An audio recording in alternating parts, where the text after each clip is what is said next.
Mais moi, les troglodytes, je les ai toujours connus. Là, on est dans un site, c'est la Roque Saint-Christophe. C'est le plus grand des sites troglodytiques de la vallée de la Vézère et d'Europe. Mais mes parents me menaient dans cette forteresse, dans cette cité, à tout âge. Je suis venu là à 2 ans, à 3 ans, à 4 ans, à 10 ans. Tout le temps, je suis venu.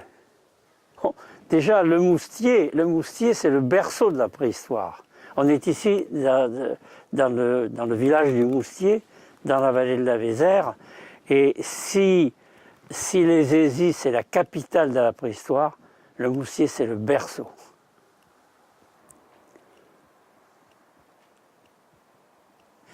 Eh bien, on est ici sur la grande terrasse de la Roque Saint-Christophe.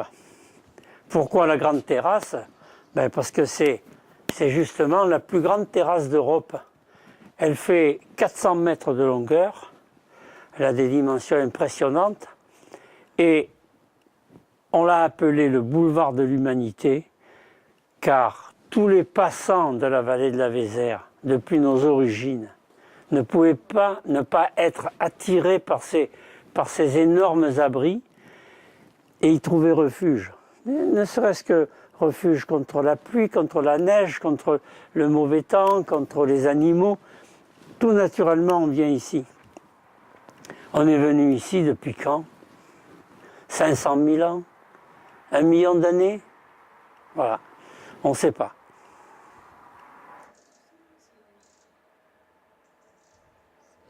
Alors, sous cette terrasse, qui a d'abord été une terrasse vierge, sans aucun aménagement, elle était sûrement assez différente de celle qu'on peut voir aujourd'hui, puisqu'aujourd'hui, vous n'avez pas un seul mètre carré de rocher qui n'ait pas subi des modifications. Tout a été retaillé, les plafonds, les sols, les parois, on a aménagé des portes, des cloisons, des placards, des réserves de grains, des silos, des citernes, où la vie des hommes s'est passée ici. Mais il n'empêche que depuis les origines, les hommes y sont venus, même si elle était très différente.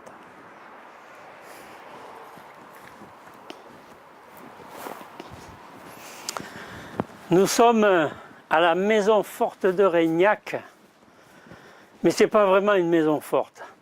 C'est un repérium, un repère. Mais c'est aussi et surtout un château-falaise. La falaise, le château. Seulement, ce château, on n'imagine pas, occulte des énormes abris sous roche qui, eux aussi, comme à la Roque Saint-Christophe, avaient été habités par les premiers hommes. Par les premiers hommes qui étaient là dans cette belle vallée de la Vézère. Ça veut dire aussi que si on arrachait cette façade, eh bien vous retrouveriez une mini Roque Saint-Christophe avec des abris béants, des gueules qui donnent sur le précipice, comme on va en voir un peu plus haut. Et là-haut, je vais vous parler des châteaux-falaises, des premiers châteaux, les châteaux avant les châteaux.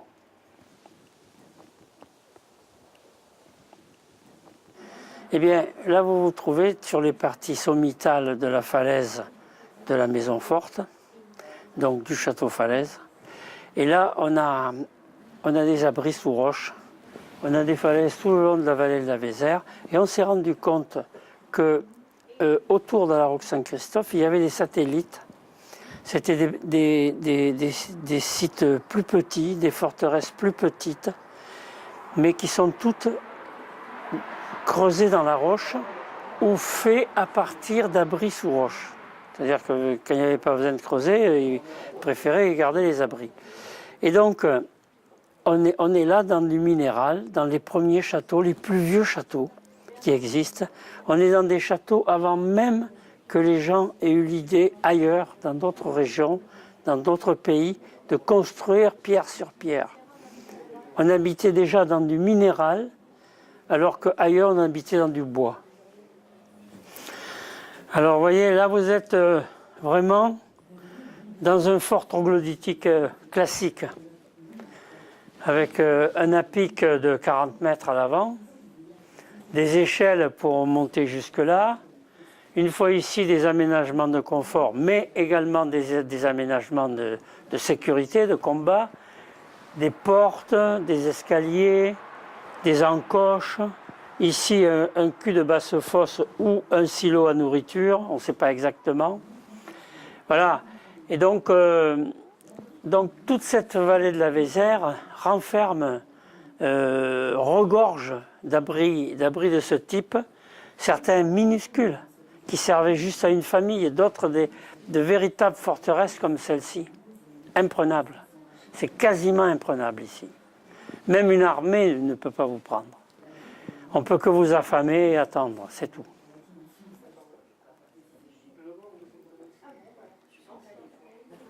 Mais justement, c'est l'âme de ces gens qui étaient là, qui sont surtout venus là, non pas pour habiter en permanence, mais pour se protéger.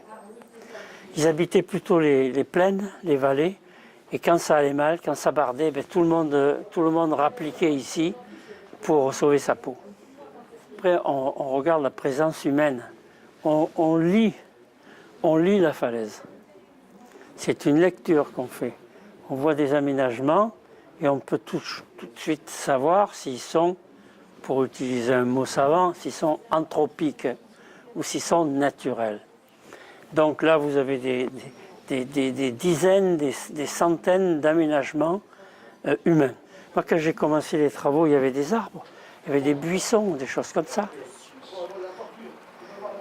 Et lorsque vous commencez à creuser la terre, que vous trouvez un galet de rivière, bon, mais ce galet, ça veut dire que c'est quelqu'un, comme vous et moi, qui a été les chercher là-bas dans la Vézère, qui l'a stocké ici pour le jeter sur les assaillants. Vous voyez, c'est cette présence humaine.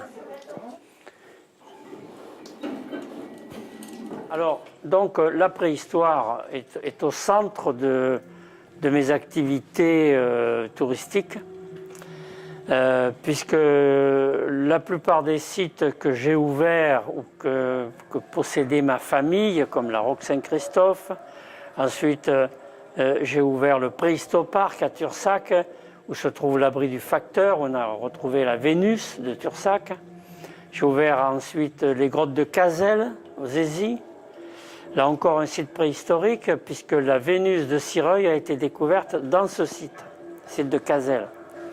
Puis ça a été la grotte du Sorcier à Saint-Cyr, avec des gravures, l'abri Cro-Magnon. Tout ça, ce sont des sites hautement symboliques de la préhistoire. Alors ici, tout naturellement, à la Maison Forte de Régnac, j'ai eu envie de faire un recueil, un musée, non seulement avec des pièces trouvées sur place, il y a une vitrine consacrée aux objets qui ont été découverts, mais après, j'ai fait des vitrines. Dans l'une, il y a le type de matières premières qui ont été utilisées par nos ancêtres. Ensuite, par exemple, comme celle-ci, le travail de l'os. Celle d'à côté, c'est le travail des bois de cerf et des bois de renne.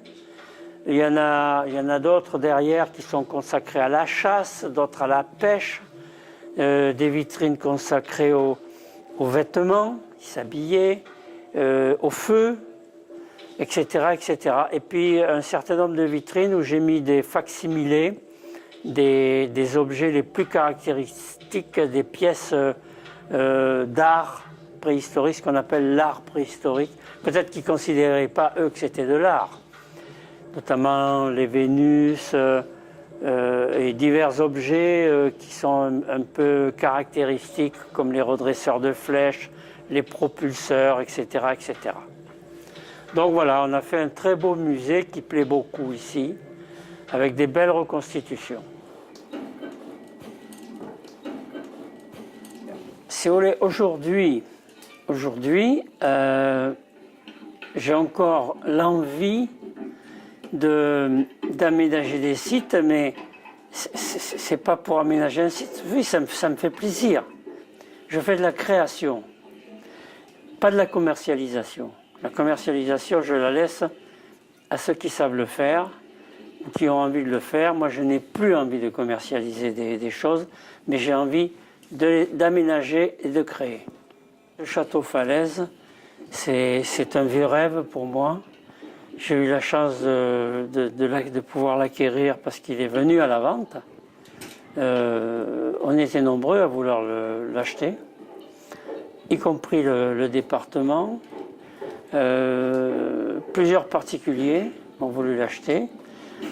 C'est moi qui ai été vainqueur. Bonjour monsieur, vous pouvez rentrer. Ouais.